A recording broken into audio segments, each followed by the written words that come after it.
Good evening. My name is Joshua Prater, and I'll be presenting on mentorship in the workplace for MBA 531 and for Dr. Erica Lamb. A brief background about the topic and an introduction to myself. First of all, we're going to be talking about mentorship today and what mentorship looks like in an organization. Mentorship answers the question, how can a leader best lead in a one-on-one scenario? Oftentimes, leaders are expected to lead large organizations or large departments or divisions or teams, and yet we forget so often about the importance of a mentorship relationship for a leader to lead effectively. Not only that, there's also a bi-directional benefit to leadership. The mentee, of course, experiences the advice and suggestions of someone who's experienced what they're going to experience.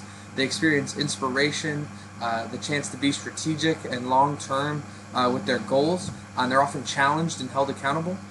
But also the mentee or the person mentoring has the chance to really question the way that they think about things and really contextualize their experiences in the broader scope of an organization and of the future of a young mind. So there's a bi-directional benefit. Mentorship is not transactional. It's not the mentee looking for something from the mentor, like a promotion or a raise. It's often not short-term, but takes place over weeks, months, and even years. Some of the mentors that I have had since early college. And it's not a networking kind of type of relationship. Networking relationships often involve short-term, getting to introduce to someone else or be introduced to a new team member. That's not really the type of relationship we're going for with a mentorship. We're going for a deepening of skills and abilities and strategies around long-term goals with the mentor and the mentee. For a little bit of context, I'm the Director of North American Sales at Lycor Biotechnology. I've been there about 5 years. I'm also a leader and an elder at Sower Church, my local church, and I'm a baseball coach at Pius X High School here in Lincoln, Nebraska. I wanted to briefly highlight Crystal Turner Moffat's paper in the Journal of Professional Safety, which was titled "The Power of Mentorship: Strengthening Women in Leadership's Roles." This is a fantastic paper in which she describes the importance of mentorship of similar life experiences. This helps young people prepare for the challenges that they're going to face, particularly in the situation in which someone like in her case, her focus was women, but it might be LGBTQ individuals, it might be somebody of different races and backgrounds, and cultural backgrounds, socioeconomic backgrounds, and it's important to convey those similar life experiences and help young people prepare. Companies with proper representation in senior leadership, they experience better financial performance. It's incredibly important that people from all walks of life are mentored and mentored correctly in order to best develop not only the careers of the young individual or the mentee, but also ultimately develop the physical performance of the organization. We should be creating structures and mentorship that allows for allies, whether that ally be somebody like a male to a female, somebody of a different race to another race. That we should be creating structures and mentorships that ultimately allows for allies and encourages them. And mentors should share the positive and negatives of their success and the journey to success and relate that to the journey of the mentee. It's important for a mentor not to paint this sky blue with positivity and say that it's easy to get where they've gotten, but should ultimately be providing a level of recommendation to the individual about what it takes to ultimately achieve that success. Next, I wanted to highlight the components of an effective workplace mentorship. This is a paper out of Virginia Polytechnic and State University by Elaine Woolwine. Elaine notes that mentorships are vital for the transfer of information in an organization and what that ultimately translates to success in the workplace. Elaine's study focused really primarily on secondary education in translation to an entry-level position with an emphasis on trade jobs, but her theories were much more applicable to all roles.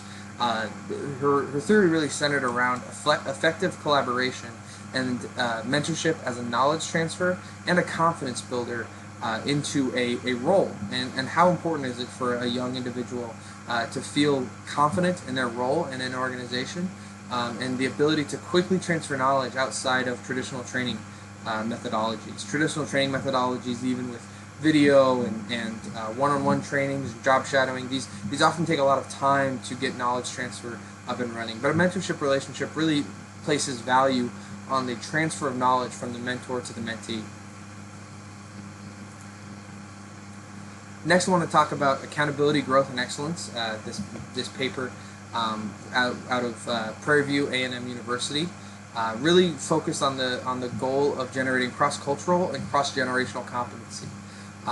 Basically discussing the necessity of translating information from generations and cultures, and really how effective that can be in the workplace if done correctly.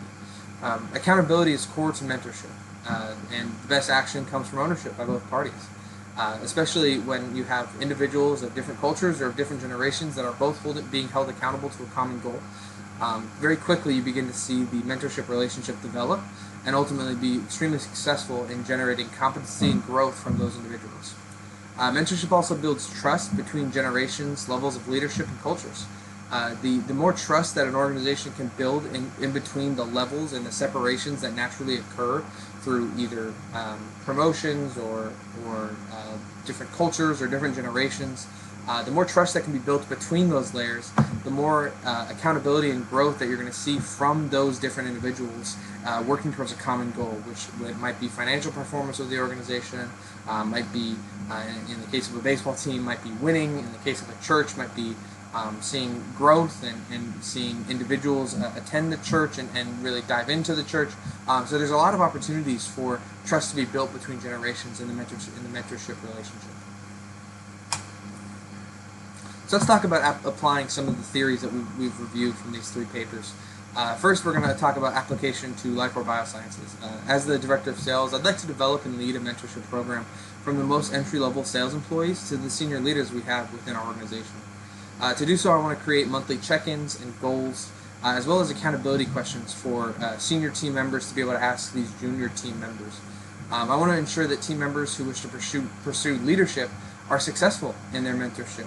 I think it's incredibly important for the next generation or next swath of leaders at Lycor, and specifically in my department, are successful in mentoring other individuals, because it's an incredibly important part of the role.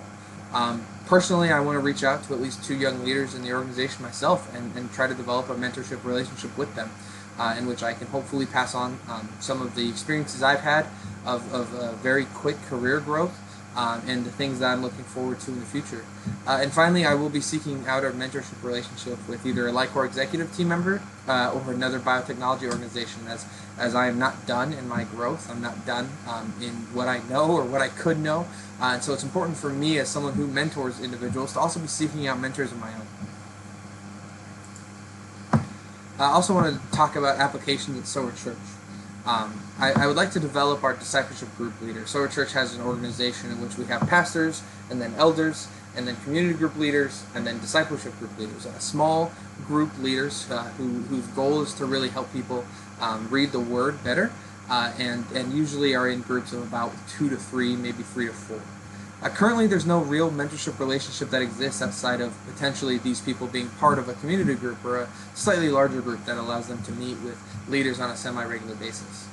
I'd like to suggest and implement a mentorship relationship between myself and 2 of the discipleship group leaders, and suggest to the other elders of the organization that they should also be establishing this type of mentorship, and that they should be looking to pass along key accountability lessons, looking to pass along key ways to read the Word, and also looking to pass along any experience they've had in leading these types of small groups. I currently do have a mentorship relationship with one of the pastors. However, I'd like to update the definition of that relationship and set new goals and set new accountability standards, so that not only am I experiencing the mentor side of the applications that we've seen above, but also that I'm experiencing the mentee side. And finally, I want to discuss the applications to Pius Baseball. I'd like to create an off-season mentorship program between the juniors and the freshmen, and the seniors and the sophomores.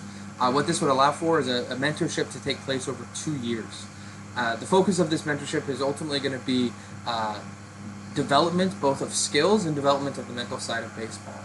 I want the individuals to focus on lifting together, ensure that they have a monthly discussion about the mental side of the game, and about overcoming adversity. High school sports can be an incredibly difficult time as development occurs, as challenges are ultimately met, And I'd love for the individuals who have overcome some adversity in their athletic careers to be able to pass that on to the next generation.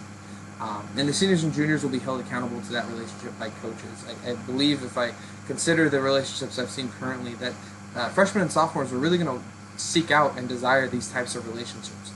These juniors and seniors are ultimately what they aspire to be.